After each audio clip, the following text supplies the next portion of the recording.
Mulanay, Quezon, isinagawa ng Polytechnic University of the Philippines o PUP Mulanay Campus ang kanilang Stakeholders Conference nitong ika-20 ng Hunyo taong kasalukuyan sa Governor Helen Tan Covered Court.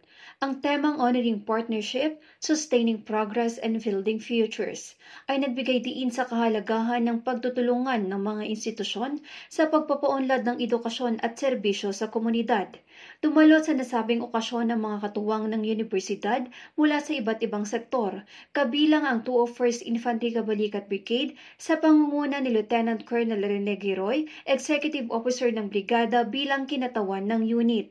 Layo ng pagpupulong na kilalanin ng mahalagang ambag ng mga partner institution sa mga programa ng PUP Mulanay at General Luna Campus Annex.